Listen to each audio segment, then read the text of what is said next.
Hello, dear colleagues. It's a great pleasure for me to be able to introduce today's speaker of the HEAS Archaeological Science Seminar series, Erich Now. Erich Now is an archaeologist who was educated here in Vienna, at Vienna University, and he specialized in geophysical archaeological prospection techniques with a focus on high-resolution, large-scale ground-penetrating radar measurements and magnetometry for landscape archaeological exploration. He is also highly experienced in the application of extensive digital archaeological documentation methods. And since 2015, he has been working at the Norwegian Institute for Cultural Heritage Research in Oslo. I think we have as well a couple of people from Scandinavia joining online today. Over the past 10 years, he has been fundamental for building up and establishing motorized high-resolution georadar prospection for cultural heritage research and exploration archaeology in an internationally exemplary manner. So Norway is really, I think, leading here internationally in this field. Before joining NICU, Erich worked as a colleague at the Ludwig Boltzmann Institute for Archaeological Prospection and Virtual Archaeology in Vienna. And there he contributed intensively to the development and application of motorized prospection systems. And he led several extensive survey projects across Europe, including the case studies in Norway's Vestfold County, in Yorkshire, in the UK, in Serbia, as well as in Austria. And his contribution to the realization of the extensive archaeological prospection projects, such as the Stonehenge Hidden Landscape Project, the case studies at Uppåkra and Birka, case studies in southern Germany, among many others, was crucial. And so was his 3D documentation efforts at the Bronze Age site of Akrotiri on Santorini. One of Erich's notable achievements was the discovery of a 20-meter Viking ship at Gjellestad in Østfold County in Norway, using high-resolution GPR technology. And I think we will see a little bit more about that today. This discovery is of major archaeological significance, as only 3 Viking ships have been found buried in Norwegian soils prior to that. The Gjellestad ship has been excavated in the meantime as well. Erich has been in charge of the largest archaeological digitalization project that I know of, the Svea documentation project on Svalbard archipelago, where he digitized an abundant coal mine, collecting some 17 terabytes of data. Just imagine you have to copy that amount of data, how much time that takes, including 6,000 scan positions and 200,000 photographs. Erich's research interests also encompass the development of semi-autonomous geophysical survey systems and the influence of environmental factors on GPR data quality. His work has been a game changer and will continue to shed new light onto Norway's rich archaeological heritage through highly innovative archaeological prospection approaches. Please join me in welcoming Erich. The floor is yours. Thank you very much, Imo. And thank you very much for the invitation. So I'm going to talk about the recent methodological developments in Norway and exemplified by some major discoveries that we have been working on the past 15 years now. Let's see. Yes. So what I would like to talk today about is to give you a bit of a background on the organization of the archaeology and the cultural heritage management in Norway. Then to a background to the use of archaeological geophysics in Norwegian archaeology, why it is important at this point, and then exemplify the whole development, give you a short historical overview, talk a bit about the years from 2010 with the development of the Ludwig Boltzmann Institute for Archaeological Prospection, and then what has happened since 2015, when NICU first decided to build up an own group and own team. So a little bit on the background on the organization of cultural heritage management and research in Norway. Maybe to focus on the biggest difference as compared to most other countries, there is no commercial archaeology. There are no private archaeological companies. Everything is handled by these 5 levels. So at the top we have the Riksantikvaren, the National Heritage Authority. They are responsible for the policy and legislation. Underneath this, it's the county administrations or the archaeologists at each individual county. They are responsible for archaeological registrations. So prior to development project, for instance, they go out and do topsoil stripping. Then we have the archaeological museums. Only these, or they are responsible for the majority of all archaeological excavations that are carried out, even if it's research excavation or if it's development-led archaeology. A special role has the Norwegian Maritime Museum because they are responsible for underwater archaeology or shipwrecks, harbors, and so on. And then we have the Norwegian Institute for Cultural Heritage Research, NICI, where I'm employed at, and we have some responsibility for the medieval excavations, the medieval towns. But then we are also an institute dealing with research in various fields. So we have 5 departments: archaeology, conservation, building, digital archaeology, where I'm employed at, and a High North department. NICU, at the moment, we have some 80 to 100 employees working in this field. As I mentioned, the main difference is that there is no private archaeological companies, as we have, for example, here in Austria. I think this has some benefits and but also some downsides. Maybe the biggest benefit, as I see it, is that the archaeology is very concentrated, and development-led archaeology, rescue archaeology is very close to research. So we at NICU, we do both. If we have research opportunities, research funding, we can more focus on the research part. But we also do this commercial archaeological, both excavations and then, especially in the field of geophysical prospection, a lot of geophysical surveys. So when it comes to archaeological registrations or development-led archaeology, and still since the 1990s, sometime, it's topsoil trenching, which is the most common method that is used to detect archaeological remains prior to development projects. This, of course, leads to some problems, which I would like to exemplify on this example. If we have an area that is going to be affected by this was a water pipe construction ongoing, and we look at trenches that are usually placed with some 8 to 10 meters spacing in between, and the 2-meter wide trenches. It's rather difficult. Underneath here, we do see a georadar result. It's rather difficult to actually get to know about the archaeology underneath. If we zoom in a bit more and then look at the actual geophysical results, most of these, the big burial mound, it would have been detected with the trenching. The smaller ones we might have easily missed if we go back and look at this again.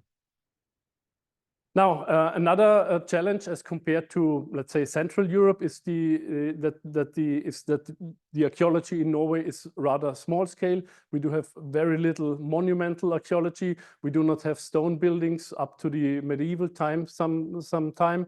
So we deal mainly with post holes. In this case, very hard to see. Cooking pits is a very common type of archaeological structure. Even more post holes. Another cooking pit. In this case, we only have a preservation of some 10 centimeters. So this kind of leads to why both the trial trenching and also early use of geophysical prospection has caused some complications, and we were not really able to detect and map archaeology properly. Another example here from which shows the geological underground, in this case, moraine sediments, which consists of a variety of different soil types or sediments, and then as well a lot of single boulders and rocks where the archaeology is hidden in between. Short overview of the application of geophysical prospection methods in Norway.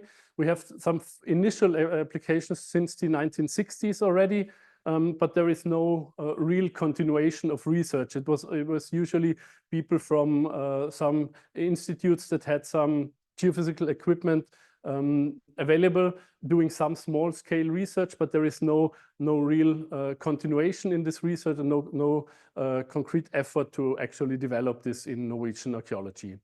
Then we have the first professional archaeological prospection in 2007 and 2008. This was actually Immo Trinks when he was at this time employed at the Swedish National Heritage Board, doing some first surveys at Borre and Ottberg, and which then subsequently led to the establishment of contacts between NICU and the group here in Vienna, the HEAS and the former Zentralanstalt für Meteorologie und Geodynamik.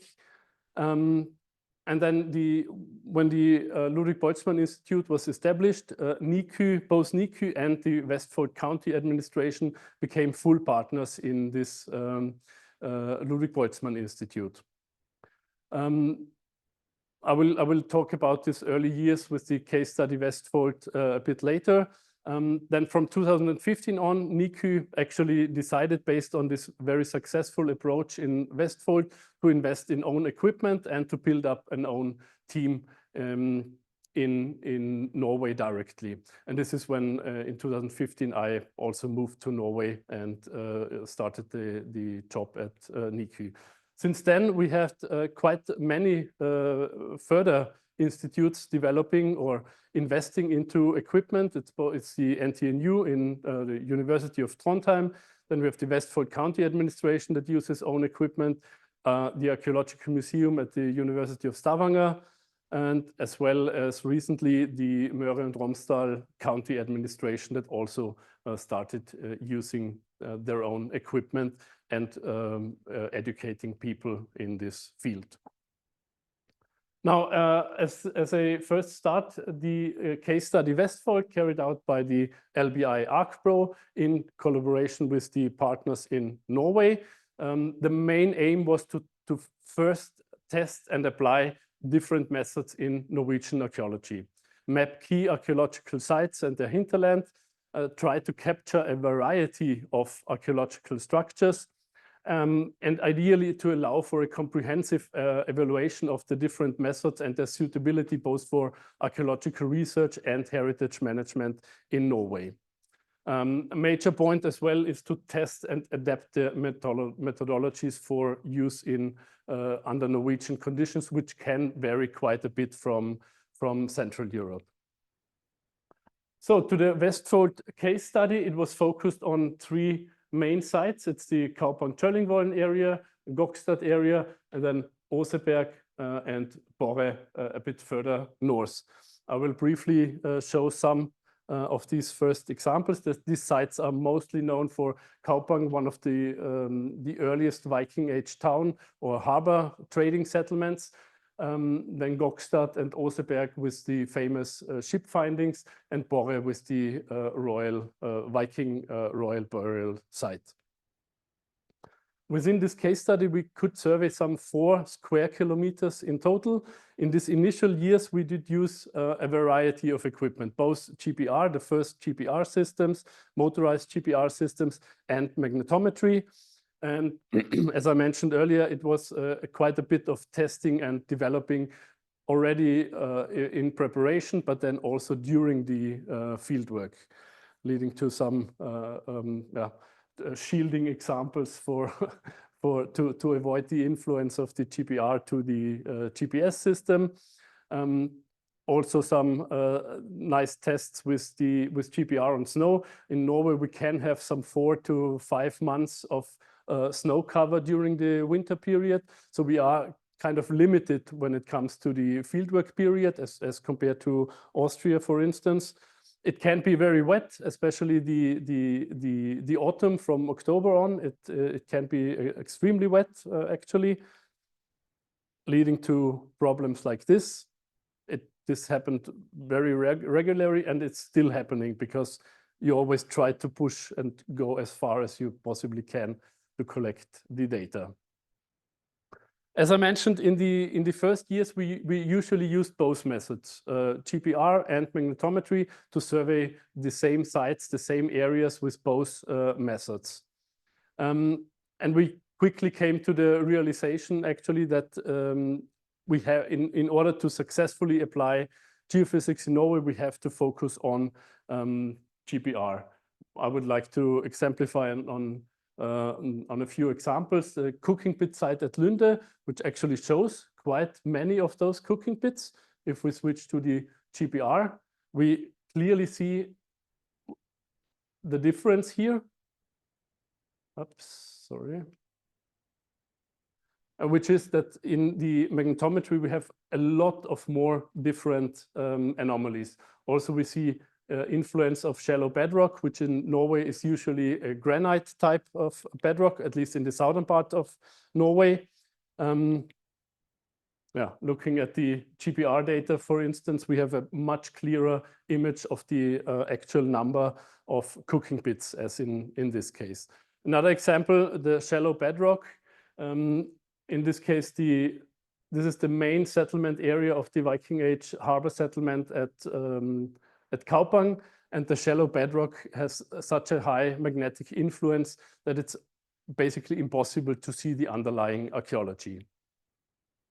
And another third example, which I would like to show you here, we have this actually rather nice magnetic anomalies, and in most places in Europe, these would easily be interpreted as pits of archaeological origin.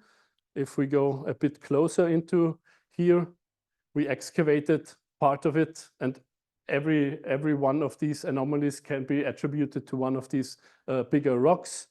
So in these initial years, we focused a bit on to actually do some test excavations to follow the archaeological or the anomalies, and to actually get a good understanding of what we see. In this case, it becomes really clear. Those are not archaeological pits, but these are boulders of highly magnetic bedrock hidden in the subsoil. Now, it could well be that this actually is an archaeological pit, but there is basically no way to find out which of these anomalies is of archaeological origin and which is not. And then the third example actually is that we have a very nice example of an aerial image. If we look at the magnetometry, the burial mounds we see in the aerial, we do not see in the magnetometry, but we clearly get them in the magnetometry, in the GPR data. And this actually led to when NICU then decided in 2015 to invest in own equipment to focus on GPR. We do still think that magnetometry can be very useful. We have some examples here where we do get some burial mounds clearly in the magnetometry data as well.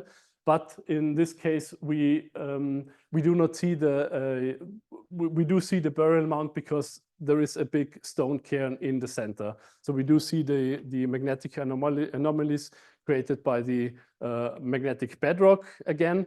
And we do not get the ring ditch, the surrounding ring ditch, or the soil layer on top of the mount.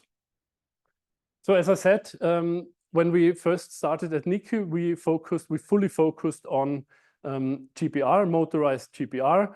In the initial years, set up the equipment exactly based on on our experiences from the previous prototype systems. And the main focus here was actually to create a fully integrated system, to have all the equipment that we need to carry out a survey on board, computers mounted on board, screens mounted on board, the GPS system mounted on board, that we basically have one piece of equipment that we need to drive to the field, unload it, and within 2 minutes or so are ready to go. So the first system was set up in 2015, and the next one in 2016 then. And since then, these two systems, the first one is from the LBI ArcPro. This formed the backbone of more or less 90 to 95% of all archaeological geophysics done in Norway since 2015. I'd like to show some examples now from these early years, focusing on the Gokstad area, Gokstad burial mound in the background here. This is not working. Okay, so I just hop over. Another important point to keep in mind, in Norway, we have quite a substantial sea level change since the last glaciation. And in case of Gokstad, the Gokstad burial mound is up here. In Gokstad, we have at least some 4 meters since the Viking Age. So in the Viking Age, we had the sea level, the sea going in all the way into here. I think I'll show a bit closer later on. Again, this was a very early example. We did focus on both methods, but I would like to now focus on the GPR and this very southern part, the so-called Heimdalsjordet, where we could detect after Kaupang, which was already known, only the second Viking Age trading settlement known in archaeology, in Norwegian archaeology. And if we go a bit further, just hop over this, we do clearly see the outline of these building plots. We see further burial mounds, and we haven't talked about this yet.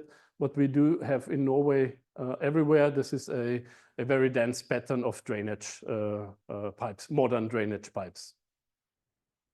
This was the first very successful application of GPR, where we basically now in blue, the excavation results have a match of 90 to 95% between what we see in the GPR and the subsequent archaeological excavations. Just hop a bit over, because here now we see the reconstructed sea level, and we see this Viking Age trading settlement was actually placed very close to the former shoreline, so that basically the ships could come in. We have some very nice sandy soils in this area, and without the need for a proper harbor construction, the ships could land. Now, a second example, I would like to focus a bit on Borre. A bit further north, we have looked at Sandefjord, Gokstad here. This is Borre now. It's very famous for its it's known as a royal burial site, also mentioned in the Nordic sagas, and that they date to the late Iron Age, Viking Age. There has been some excavations before, but only to a very limited degree. So basically from aside the well-visible burial mounds, there is very little archaeology known or was known from this area. I would like to, there also have been some excavations in this yellow circle that I show here in 1991, actually, and where some nice cooking bits have been detected, or at least they were interpreted as cooking bits at this time. Now, geophysics, let's focus on this 2007 when Immo did his surveys in Borre, focusing on the same area. And now we first clearly see that these are not cooking pits that were excavated, but these were large post holes from Viking Age hall buildings. At least this first hall building. Second one is not shown in this slide, but I will show a bit later. This hall building subsequently was reconstructed close to the burial site. So since then, there has been done quite a lot of work. This is now first the initial surveys from 2007. We had some more done in 2008, 2011, 13, 15, and then since then it has been used for testing of equipment, for evaluating new methods, and a lot of new information has been gathered. Like to focus on the survey from 2013, which was actually done on snow This was the first time that the overall larger area surrounding the burial mound was fully surveyed. It's maybe too small to actually see a lot here. Let's focus on this part a bit. So what we for the first time did see were these German Second World War air defense positions, but then also a lot. It's maybe a bit difficult to see in this area. I'll show a bit clearer later on, which is another hall building, and now even larger than the first ones detected in 2007.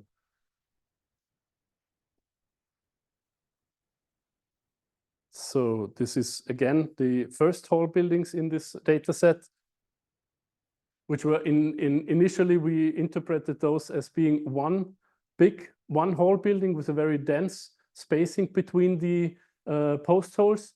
The second hall down here, we actually now have gone over to interpret this as two faces of one hall building, because the posts are actually spaced too dense. So it's easily possible to find pairs of post holes with a more common spacing in between. So these are more likely to be two individual hall buildings, or two faces of one hall building. And now the focus on the third big hole, I think it becomes much clearer in this image, but put the interpretation on top. This is a Viking Age hall, and now with a length of over 65 meters, and thus making it the largest hall building that has been excavated in the whole of Scandinavia from this period. And a big difference here as well is that the hall is usually defined as having a central room with a much larger spacing between the post holes. In this case, we have two of those central rooms in a otherwise very symmetrical layout of the hall building. Yeah, as said, this is a comparison between different hall buildings or large buildings excavated in Norway. Borg, an example from the very north of Norway, appears to be a bit larger, but is now rather interpreted as being two buildings on top of each other. And Missingen, shown here, this is not a Viking Age hall building, but it's a rather early Iron Age farmhouse building. Just to mention this point, as there has been done quite a lot of different GPR surveys in Vestfold or in Borre, this one showing the hall building very nicely. This one, it's almost impossible to see the hall. This I will come back a bit later on, just to keep that a bit in mind. Now, as Imo mentioned, we made the discovery of the Jellestad Viking ship back in 2018, and this was and still is the most exciting finding, most famous finding that we could make in Norway since then. In the background, we see the famous Jellhaugen burial mound. It's very close to the motorway, actually passes by here. So everybody who has been driving from Sweden to Norway has passed this burial mound. But very little was known besides this very big burial mound. Look at the map. We have the burial mound here, and nothing has been really known from the surrounding area. There is some preserved burial mounds, further burial mounds in the forested areas, but the larger part of the agricultural fields is basically blank so far. The mound itself, it has been excavated, or at least one trench was excavated in the 1960s. Just one big trench in between. Maybe something that you also noticed when you think about the first picture, when the mound had about this height. Following the excavation in the 1960s, the mound was reconstructed with a height of some 9 meters, which is somewhat speculative. It has a very wide basis, the mount, but whether it really was up 9 meters high is a bit questionable. Besides, in the excavation, there was basically nothing found. Some small fragments of burials dating to the early Iron Age, actually. Also, I could imagine it was rather difficult to get a good understanding of the mount, and thinking of the mount, which is 60 meters wide and 9 meters high. This is a very small keyhole investigation that has been carried out. Then there was some trial trenching in the area very close to the Yellhaug Mount in between 2015 and 17, and also some metal detectoring, collecting some surface finds. And at least in one of these trenches, also here, some further remains of burial mounds have been detected. Following this, these trial trenches were actually initiated by the farmer who wanted to put in a new network of drainage pipes. And as it was that close to the famous Yellhaug Mount, the county administration decided that first to do some trial trenching, but then also to employ NICU to do the full survey of the area. And we do see the findings already here. We have, this is the small mount is the one that was excavated in 2015. We have some further very big burial mounds with up to 40 meters in diameter. And then the most famous finding is, of course, the ship burial with the ship anomaly measuring some 20 meters in length and 5.5 meters width. Looking at the animation, but I think we zoom a bit closer in. These were the first preliminary interpretations, but then as well, besides the burial mounds, some very much comparable to the site of Borre then, some very large hall buildings, which we see a bit closer in here. We do see the central pairs of post holes, and again, these are buildings with some 40 to 45 meter length. And of course, the Viking ship, it was the first Viking ship detected since found since the Oseberg ship in 1906. So there has been over 100 years in between since the last Viking ship in Norway was detected. And it, of course, raised some expectations to what might be actually preserved in this field.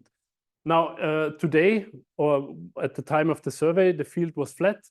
The former mount that covered the ship has been removed, flattened by the farmers, and we actually could find some historical sources from the 1860s when the farmer describes the process of removing the mounts, and some wooden remains were actually found and attributed to a ship as well at this time, but it maybe was some 20 years too early.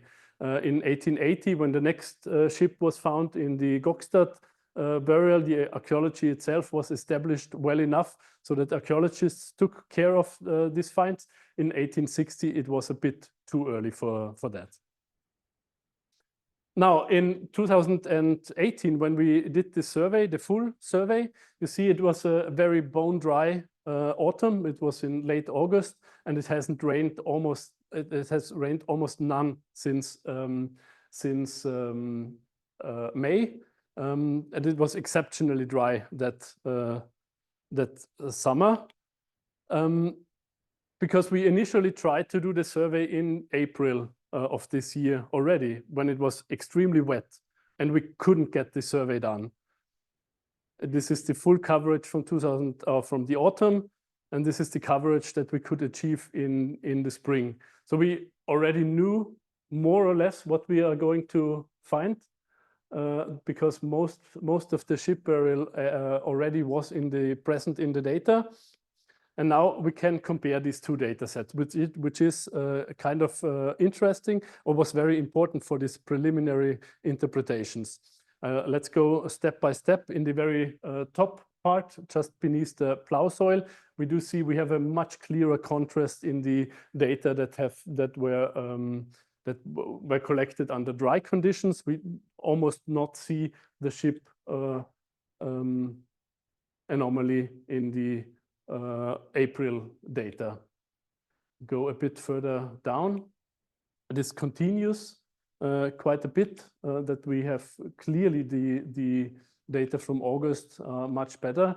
But when we reach the very bottom of the ship find, we see in the April data a much clearer, a much stronger reflections coming from the bottom part of the ship, the keel and maybe the first planks.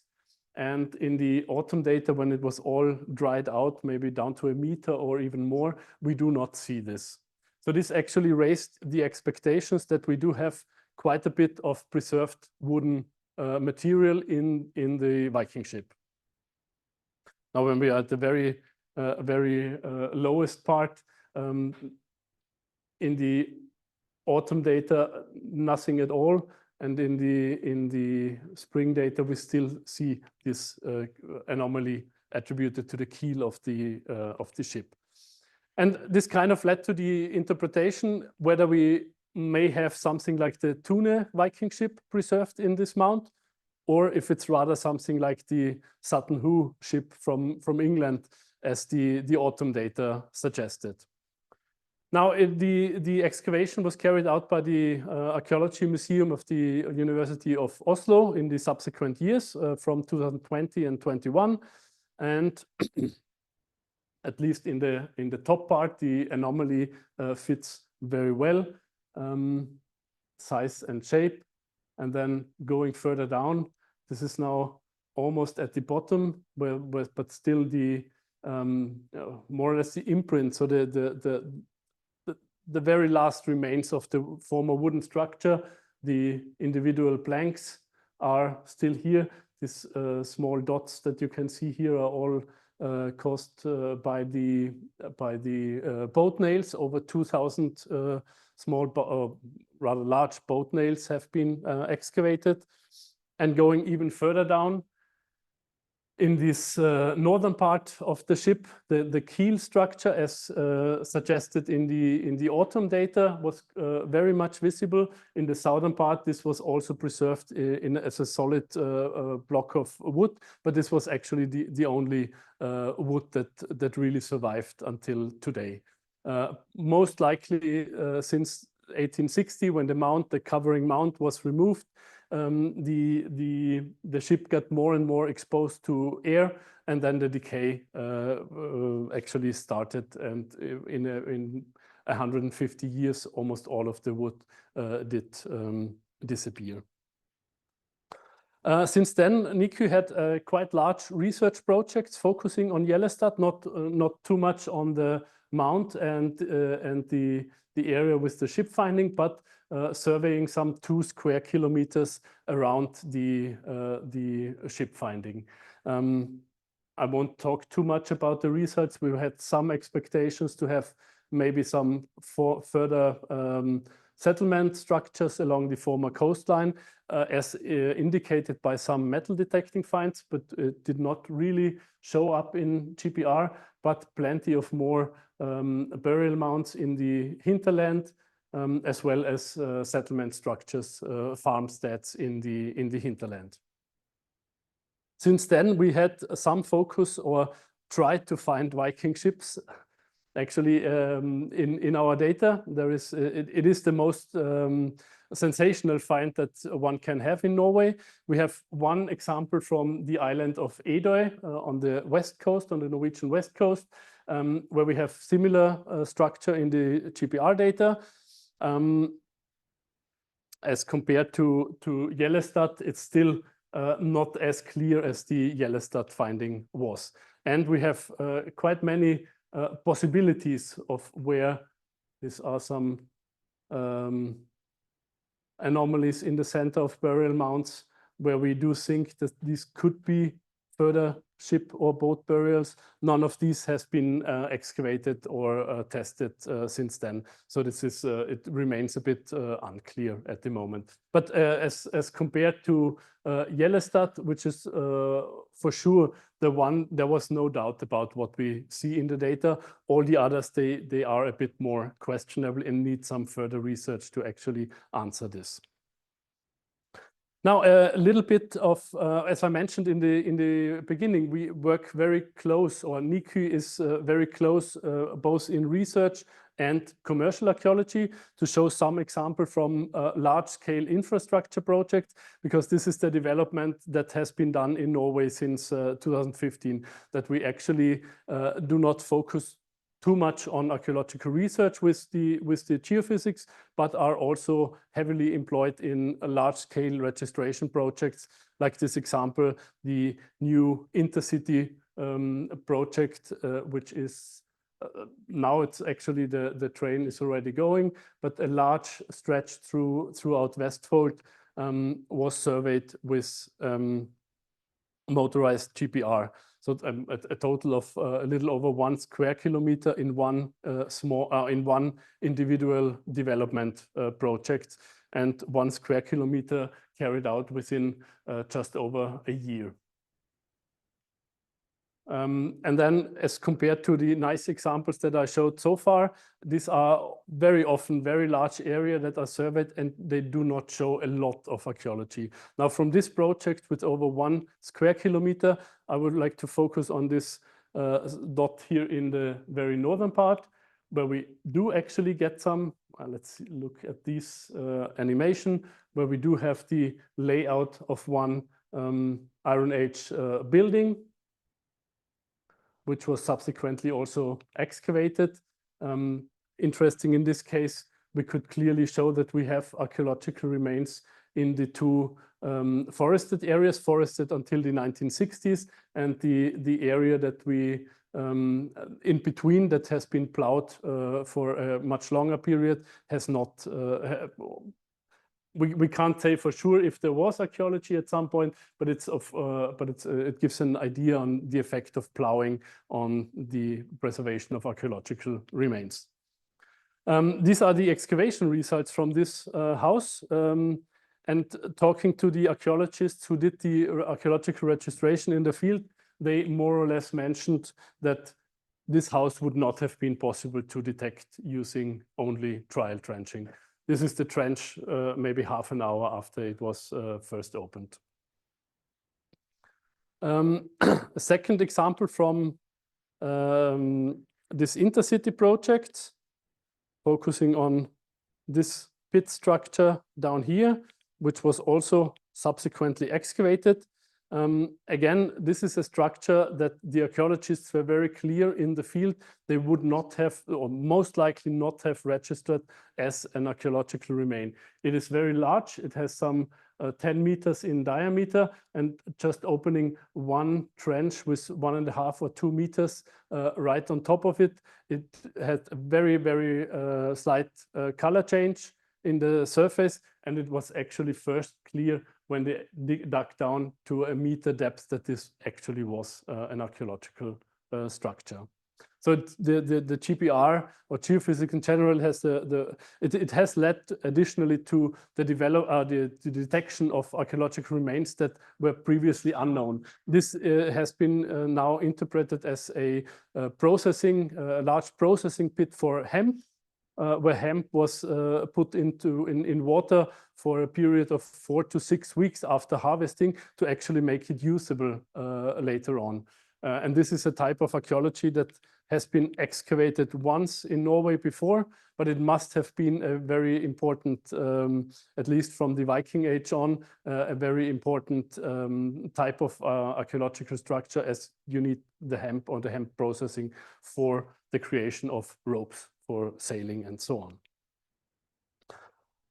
Besides this I will just briefly go through. We have a lot of areas like this, nice drainage pattern, and this is the only thing that we interpret. Again here, very nice data, very nice subsurface that can be visualized, but looking at the interpretational maps, besides the modern drainage pipe, there is basically nothing to see here. Again, but it's important, at least in this type of large-scale infrastructure project, that this information can be used further on within the planning of the process. There is other subcontractors involved dealing with the water management and sewage systems within this development project. So the reuse of our data for other purposes has been quite successful. There is still, I believe there is still quite a big room to improve this collaboration. Now, let's go back to one example from a research example. Look at the island of Sanna. It is located on the Norwegian northwestern coast of Norway. It is some 40 kilometers from the mainland. It's a very nice area, and it is the archaeological site which has the probably oldest findings, human findings in the whole of Norway, dating back some 10,000 years, when at this time large parts of the Norwegian mainland were probably still glaciated to some degree, at least much more than it is today. But the coastal areas basically were free, maybe comparable to the southern part of Greenland today, and that actually people in the Stone Age traveled all the way up here and inhabited this big cave called the Kirkehellan cave, the church stone cave, altar stone cave. It is very big. It is some 40-meter high, and it stretches in some 60 meters into the mountain. And at this time, also important, the sea level, some 10,000 years ago at least, it was almost 30 meters higher than it is today. So the sea level almost reached the cave entrance. So from this island, as it is seen, as it shows today, it's only the mountain peaks that would have shown at this time, and none of the smaller surrounding islands. So it was really a remote place in the Stone Age. Yeah, it's called altar stone or church stone cave because in the middle of the cave we have this very prominent rock which probably fell down from the roof of the cave at some point. And as I mentioned earlier, it is home to some of the oldest findings, human remains from the whole of Norway. But it has been inhabited and in use all the way until the medieval or actually modern times. So besides the Stone Age findings, there is burials in the cave from the Iron Age, and there is quite many burials from the medieval period. Within a Black Death grave, most likely. So we have been involved in this Arcave project. It's led by one of our colleagues in the High North department to work with him and use our digital methods to document the cave before a small-scale excavation could start subsequently. So we did use GPR, but this very small-scale GPR into a single-channel GPR, and then 3D documentation, laser scanning, and photogrammetry of the inside of the cave. I won't talk too much about this now. Focus on the results. So the main thing was a full 3D documentation of the cave inside that we used for the creation of all kind of maps, hillshade of the cave floor, orthophotographs, but as well as cave maps in all in plan and orthogonal maps. Then let's look a bit into the GPR.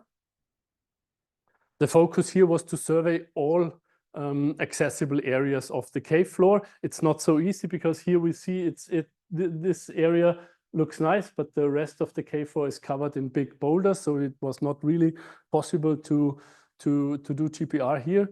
And it was intended to first detect the thickness of the cultural deposits and depth to bedrock, mainly to plan a subsequent excavation. It is very difficult. This is a highly protected site to get permission for excavation, so it was only possible to do 2 trenches with 1 by 1 meter initially. So you want to know as much as possible before you start the excavation. Now let's look at the GPR results. Go down a bit, and it was a bit disappointing in the beginning because we didn't understood what we see. We have 2 distinct areas, one with highly reflective properties and a good penetration depth down to some 2 meters, and then these very bright areas where we have no signal penetration at all. So it was based on this, we couldn't say anything on about the depths of the cultural deposits or where to actually place the where it would be most successful to place the excavation trenches. So what was decided then is to place one trench in the reflective part and another one in this very absorbing area, just to see what this, maybe also find out what these differences are caused by. The trench 3 was then done in the subsequent year, and then already knowing that we have much better preservation in these areas with absorbing GPR properties. We did use some historical photographs to get some further insights. You see the cave was used in at least in the late 1900s as a cow shed, and also if we look a bit closer as a sheep shed, sheep nicely placed on this altar stone in the center. But then also if we look, this is probably the best photograph we have, looking at the surface looks much smoother than it has been in 2022 when we did the surveys. And we decided to use this photograph to try to reconstruct the former cave surface. Before, this was also known from the 1920s and 30s that the local inhabitants used the cave to take out thick layers of sheep dung, actually, and use it as fertilizer on their fields. So we used this historical photograph to trace the surface of these deposits towards the cave wall in our GPR in our 3D model, and use this. This is the original model from us. This is the reconstructed surface. To use it to create a difference map between the surface as it was in 1909 when the photograph was taken and the surface when we did the surveys. And we could actually see that we have approximately 400 cubic meters of material taken out of the cave since 1909. And it's mostly attributed to the use of sheep dung as a fertilizer. Now, what does this tell you about our GPR results and the results of the subsequent excavation? Trench 1 in this very reflective area, we could clearly see that we have a very poor preservation of archaeological findings. Trench 2, very well preserved archaeological findings. So there is a clear difference that we see both in the GPR and the excavation results, but what is it caused by? We see some profile drawings of these 2 trenches, and then we have some geochemical analysis, and let's focus on both the sulfates and nitrates, which are salts. They cause the GPR signal to be highly attenuated, highly conductive material. And the topmost layers in trench 2, causing these highly absorbing properties, they have this by far highest contents of sulfates and nitrates. also by far the highest electrical conductivity. So basically, this means that there is no chance to get to get a good GPR signal penetration. So we look at this cross section, we have very nice reflections, actually some of which are archaeology that we could show in trench 1. But in this absorbing part in the center here, we basically have 0 GPR signal penetration. What is this caused by? We see it is caused by the high content of salts. But if we also look at this orthophotograph, we see the GPR properties, highly reflective GPR properties. They are in areas where we have vegetation on the surface. So this means that we have water on the surface and that these salts have been washed out since it's very little in the back part of the cave. Like here, there is maybe 1 or 2 water drops coming down every 10 minutes or so. It's very little water, but doing this over 100 years, it will wash out the salts. It will cause the preservation, it will decrease the preservation of the archaeological remains. And in this part where we have no water coming in, you see this is here, it's coming from cracks in the cave wall.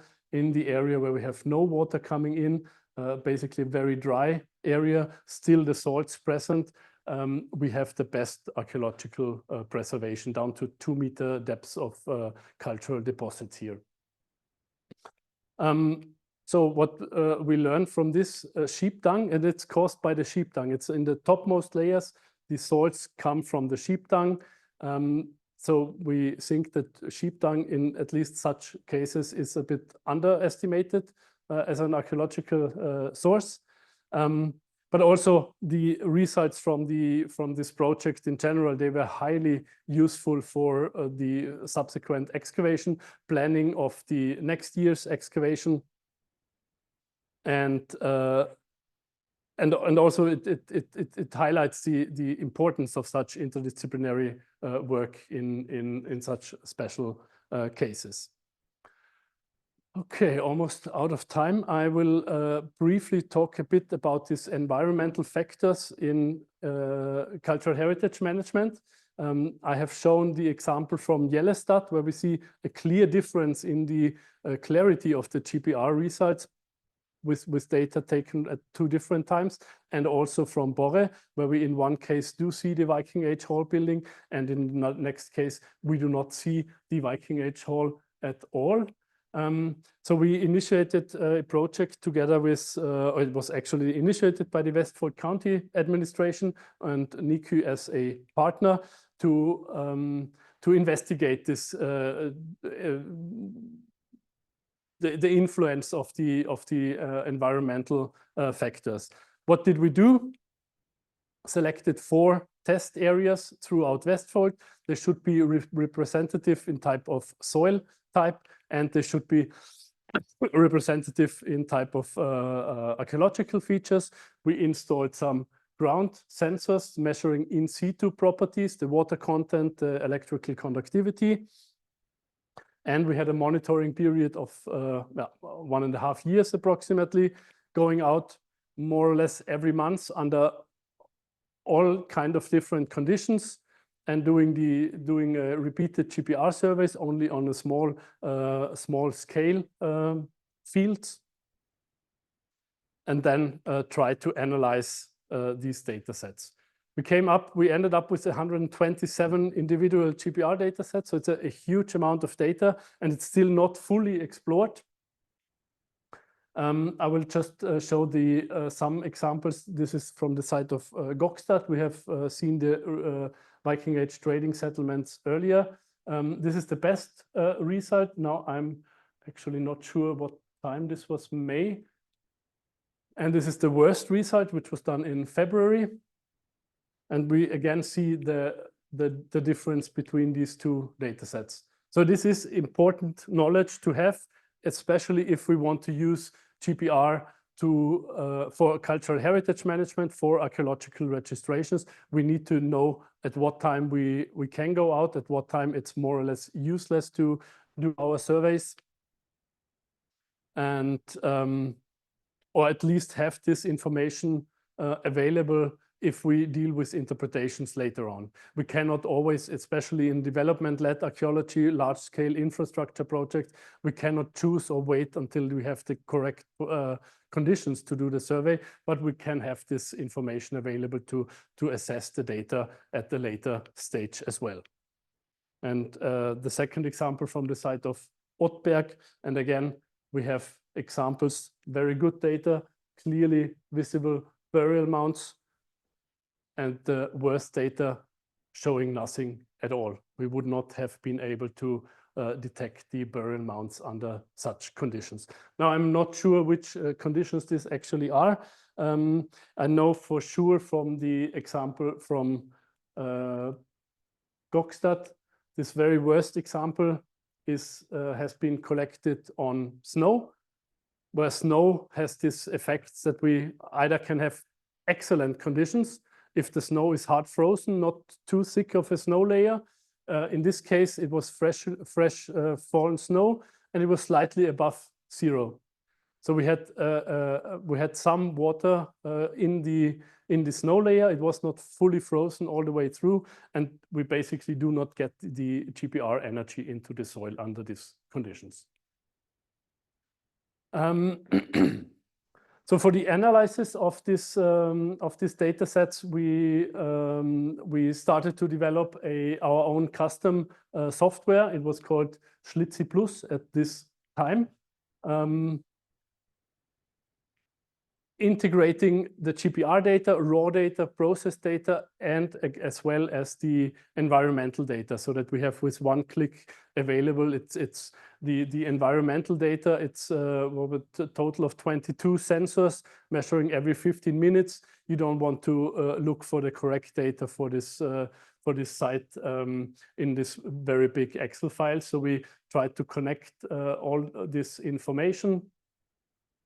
And this led to this development of this Python software, which subsequently, I will not show too much now. At least in the first stage, after this was my actually first approach on Python programming myself, which resulted in some 10,000 lines of program code, more or less all in one file. So it's completely impossible to continue working with this, but we managed. It goes on and on and on. But we managed to get a follow-up project, taking the experience, the features that we could use for further for the standard archaeological geophysical workflow, and convert it into a standalone Python software. I won't talk too much about this now. Maybe just show one of these examples. No, sorry. No, basically, what the main functionality is to have some interoperability between, or not. What was the word I'm looking for? You're correct. Interactive possibilities to analyze these large-scale GPR data. So far, we mainly use depth slice images, horizontal depth slice images, but with this software, it allows us to draw profiles and lines and then extract the underlying profile. Also doing this for topographic correction. See one profile through a burial mound, it's dipping layers at the edge. If we do the topographic correction right away, we see that we have horizontal layers in reality. So I'm not going to talk too much more about this right now. Maybe one example from for an application of this software from a site on Iceland, where we have clear the outlines of medieval turf buildings. If we take the section, we clearly get the idea that these turf walls are covered with some kind of material, and in the follow-up excavations, we could show that these are tephra layers dated to one volcanic eruption from 1536 or 8. And what we now try to do to follow up this, if we now look at, this was the first image, the first section. We have this one building here. We have the next building down here. And what we clearly see is this building, the first one, being this one, is covered by the tephra layer. This building here, the turf layer of the wall, is above the volcanic layer. So we can use this as to allow for a combination of tephra dating and GPR surveys. And we want to do some more extensions of the software to actually allow to draw a profile spanning between all the individual buildings, and then do at least a relative dating of this site towards this one already excavated building. Yeah, further developments planned. Maybe the most important one, which would most likely happen, is going to use this rather as a QGIS plugin instead of a standalone software. This would make things quite a bit easier, not having to deal with the GIS interface programming ourselves. Now, the last thing I am going to show is the development that was finished in, it's still a bit ongoing, but we have a working prototype since the end of last year. This is the new, we call it AutoMira system. It consists of actually a Norwegian company, AutoAgri. They develop these robotic autonomous vehicles for agricultural use. So we see it now with a plow or harrow system, or some large lawn mower. And we actually managed to acquire funding from Innovation Norway to work together with the company AutoAgri to develop a new prototype of this system, which is equipped with one of our GPR systems. Maybe some key features. It's a fully electric vehicle. We should have ideally some 8 to 10 hours, 12 hours maybe of operating time, and a very high accuracy, 1 centimeter accuracy in tracking accuracy. But we still, even though we have a working prototype now, it's still there is still some room for further developments. It should go towards full self-driving at some point, which is we expect it to be much easier achievable to do this on agricultural fields than autonomous cars on roads, because we have to deal with much fewer potential hazards or dangers. Also to extend the GPR system a bit more, because at the moment this is a very big vehicle. Let's see if we have a image where we see the scale of it. It's just over 2 meters high. At the moment, still not fully self-driving, so we do have to do some programming, route setup, and so on the field border, which is nice when the weather is fine. If you have to sit in a car and do this survey setup, it gets kind of boring. Also, if the system works in the field, this was already on the first day. If you still have to watch the system, having an emergency stop in your hand, being ready to intervene in case of something happens. But if the system is just going up and down as it should, this is a boring task. So we really need to go towards the full safe self-driving capability. We are also on the edge of what is allowed to transport with a standard trailer, not the standard trailer, but with a car, a 3.5 ton is the whole weight. It's mainly the battery package, which is the most weight. And this is now the last slide I'm going to show. This is the first very successful application of the system this early December, also together with HEAS and IMO here from Vienna, where we went to Sweden, just a bit south of the Norwegian border. The stone ship setting that you've seen is the famous Blomsholm ship setting, second largest ship setting in Scandinavia, from dating to the 5th, 6th century. And we selected this site mainly because we had some expectations to find some exciting archaeology.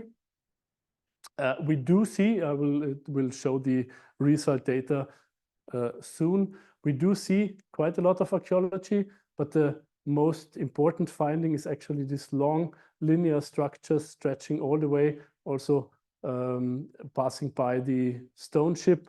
And this is known, this is a historical happening that happened here in 1718. The Swedish King Charles XII moved some 12 galleys, warships, overland to the Idefjorden, a bit further inland to the end of the Idefjorden, in order to attack Norway from the back, in a way, because the mouth of the fjord was heavily protected.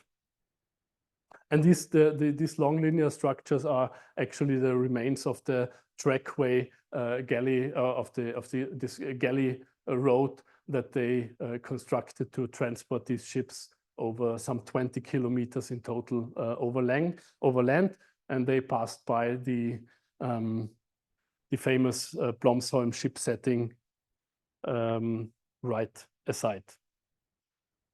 And with that, thank you very much for your attention.